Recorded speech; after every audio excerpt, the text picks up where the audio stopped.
In this video, you will find a detailed explanation of the parable of two sons. What happened before this parable? Why did Jesus tell this parable to the chief priest and the religious elders in the temple? How to understand this parable? What is the context of this parable? How is this parable relevant for us today? What is the parable having to teach us? And finally, at the end of this video, you will find an interesting shocker about the parable. I am Father Feroz Fernandez and welcome to be on my channel. And if you haven't subscribed or if you are new here, I invite you to hit the subscribe button and press the notification bell. Give me a like, write your comments and share my videos. Thank you. Without wasting time, let us begin. Parable of the two sons. Don't confuse this parable with the parable of the prodigal son and his elder brother. Jesus tells this parable to the Jewish leaders. He says, a man went out and told his elder son to go out and do some work in his vineyard. And the son blatantly refused the father to do it right on his face. But later on changed his mind and went out and completed the work.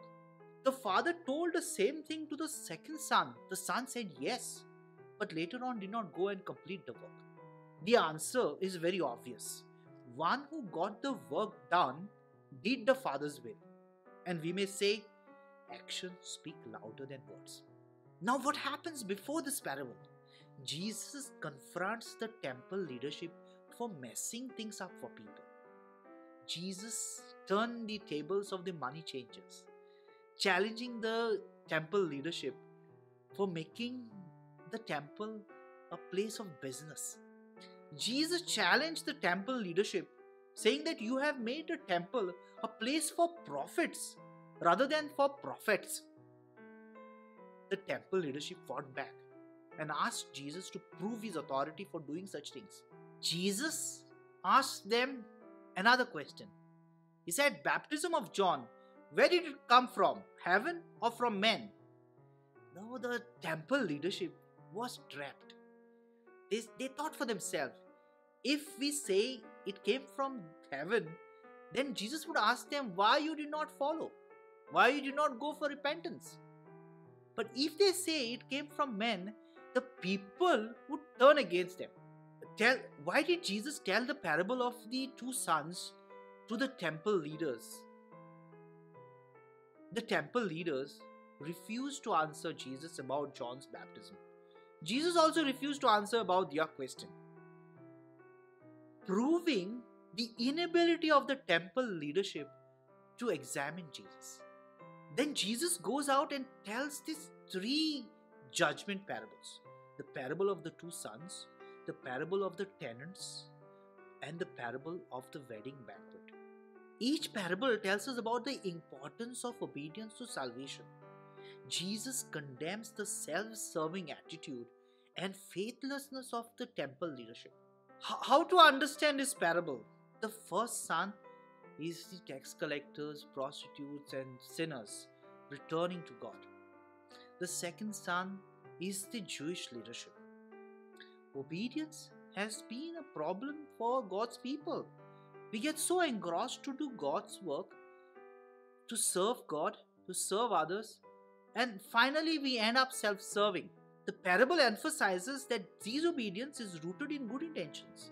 We become so engrossed with God's work and we forget that we need repentance, not just the sinners that we despise. When you are hesitant to be faithful, it will lead you to unfaithfulness. When you believe, obedience is not optional. What is the parable teaching us? The parable reveals that faith leads to change in lifestyle, and we cannot ignore the connection between faith and discipleship. God does not ignore the sinner's sinful ways. He calls them out for repentance. The religious elite think that they are holy and ignore their wicked ways.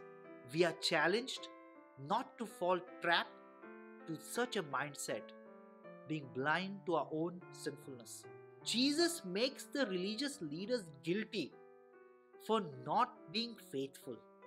The religious leaders failed to repent after hearing the call of John for repentance. How does this parable talk to us in our context? Religious appearances do not qualify us for salvation. Change of heart, action that follows change of heart, does lead us to salvation. The results are important than appearances. The elder son was rebellious and appeared to be dishonoring his father, whereas the younger son appeared to honor the father. The older son changed his heart and did his father's will. The younger son appeared to be moral but had dubious motive. The older son changed his heart and did his father's will. But Jesus changed his whole debate about appearances and social reputation. He asked a question: who did the Father's will? Openness of the heart matters.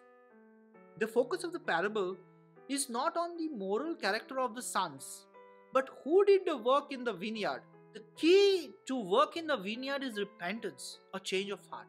What is the greatest shocker? The audience was shocked to listen to Jesus telling them that tax collectors, prostitutes, and sinners were entering heaven with honor than the Jewish leadership.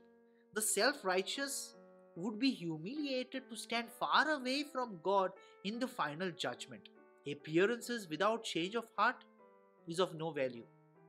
The second son is pointing us the way to change our heart and to work in the vineyard of the kingdom of God. May it happen in your life. You have watched the entire video.